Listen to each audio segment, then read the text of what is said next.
நீ எவனோ கூட பைக்கில் போன. நான் எங்கேயும் போகல. அந்த அம்மா ஒரு புத்தக கடையில் வேலை செய்யுது, ஒரு புக் ஸ்டாலில் வேலை செய்யுது. இவர் அன்னை சாயங்காலம் குடிக்க போகும்போது ஒருத்தனை பைக்கில் போனார். அவன் லிஃப்ட் கொடுத்தேன். போனவன் கேட்டேன், அக்கா அங்கே புக் ஸ்டாலில் தான் வேலை செய்கிறாங்க இல்லை, நார்கூரில் தான் வேலை செய்கிறாங்க இல்லையா அப்படின்னு. ஆமாம், இன்றைக்கி எனக்கு வண்டியில் தான் வந்தாங்க, இன்றைக்கி எனக்கு வண்டியில் தான் வந்தாங்க. சொல்லு நீ எவனுக்கு வண்டியில் போன அப்படின்னு. அந்த பிள்ளைகள் சொல்லிச்சு, இல்லை அப்பா அம்மா அப்படி ஒன்றும் போகாது. இல்லை இல்லை இவ போனா அப்படி. பிறகு என்னாச்சு, அந்த அம்மாவனுடைய அம்மா அப்பாவை எல்லாம் கூப்பிட்டு அங்கே விசாரித்தப்போ என்னன்னா, இவன் கூட்டிகிட்டு போனான் இல்லையா, அவன் பஸ்ஸு கண்டக்டர்.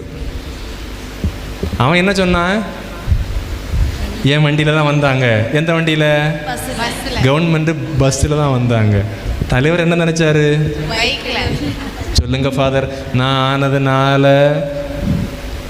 இந்த வீட்டில் அந்த ஆளை என்ன செய்திருக்கிறேன்,